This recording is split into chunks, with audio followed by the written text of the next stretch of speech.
Ladies and gentlemen, boys and girls, and Pokemon fans of the world, it's your boy Corey, aka Crasher, back with a new video, and ladies and gentlemen, we are here once again to discuss Pokemon Scarlet and Violet. Now we have ourselves an article on the Game Rant that is titled, Pokemon Fuecoco's presence in Ultra Sun and Moon may hint at Sprigatito's evolutions.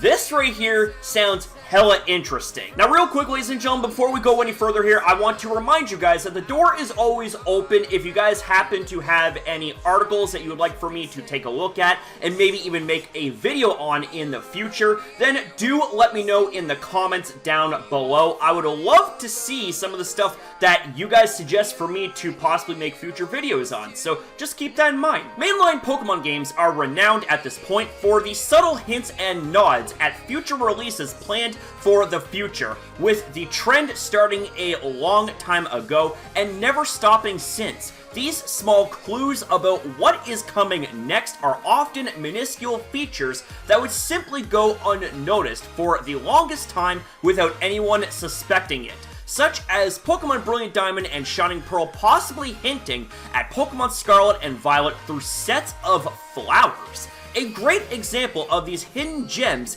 came with Pokemon Ultra Sun and Ultra Moon, which featured an in-game poster of what was going to be Gigantamax Toxtricity from Pokemon Sword and Shield, a long time before the creature was even officially revealed. And if we actually do take a close look, and I mean a very, very close look at this, we can actually see that this right here takes place in the Game Freak office in Pokemon Ultra Sun and Ultra Moon, and it's really interesting how that actually hinted towards G-Max Toxtricity in Generation 8.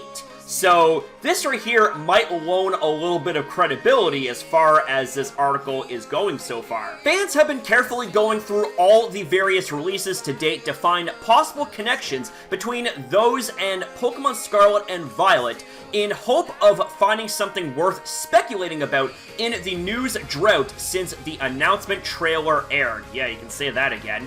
Something that caught the players' attention is that the male protagonist in Pokemon Ultra Sun and Ultra Moon could possibly have a hidden reference of Fuecoco's existence, which would make sense timeline-wise, considering that very early concept art for Gen 9 was probably being made then.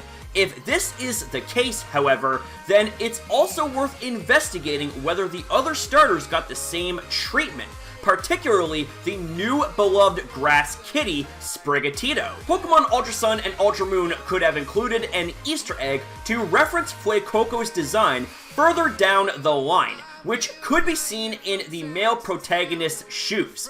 These shoes look like Crocs, and they sported a motif that was very similar in color and shape to Fuecoco, seeing how they were red for the most part, but white in the front with two small black triangles over the toe.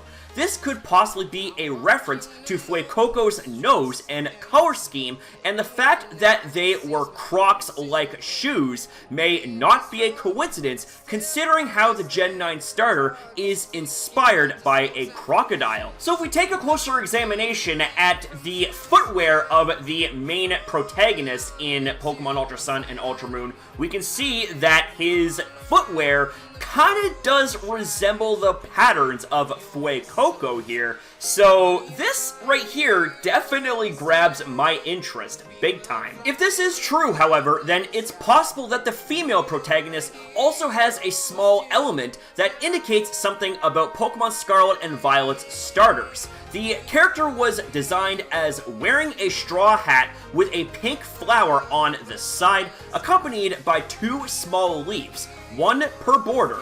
If the theory about Fuecoco is correct, then this could very well be a hint about Sprigatito's evolution line in Gen 9. In fact, many fans have been speculating that Sprigatito could fit the pattern for a grass fairy-type Pokemon based on its name and design, and it could evolve into a creature that has flowers in its fur, possibly pink flowers to match the fairy-type look.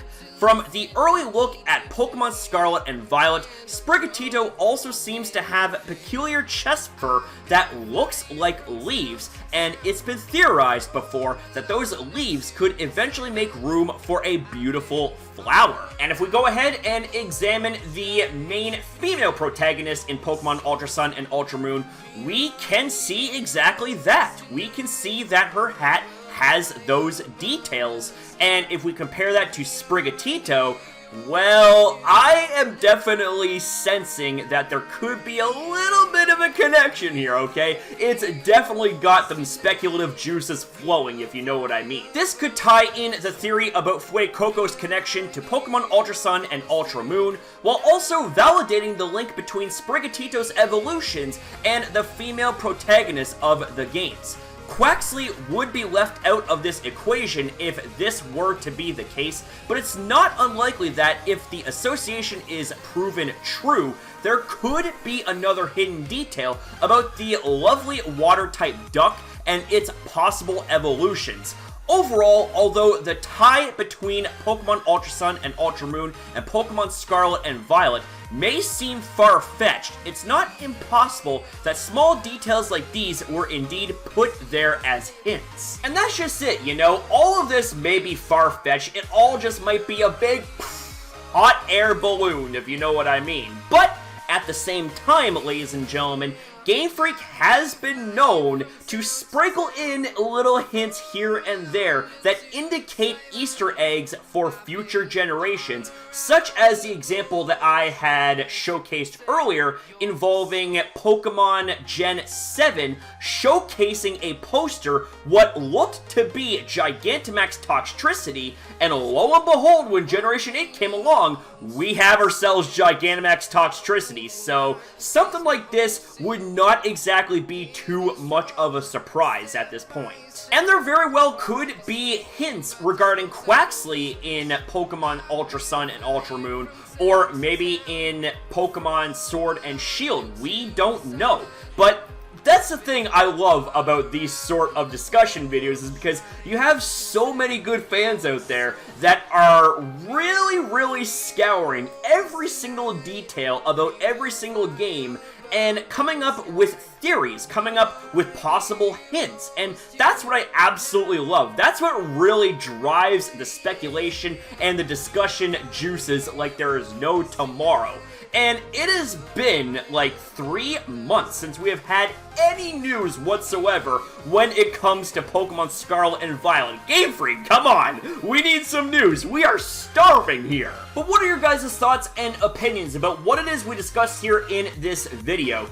Could this seem plausible, or is this something that is incredibly far-fetched and filled with a bunch of hot air the size of a Drifblim? Let me know your thoughts in the comments down below, guys. You know, regardless, either way, I love hearing from you guys. And that's it for the video, ladies and gentlemen, so I want to say thank you guys very much for watching. If you guys enjoyed, consider liking and subscribing, and especially comment your thoughts down below, because I love hearing from you guys. Always have, that will never ever change. So thank you guys again for watching. Have yourself a fantastic day or night, depending on your time zone, and I'll see you guys in the next one.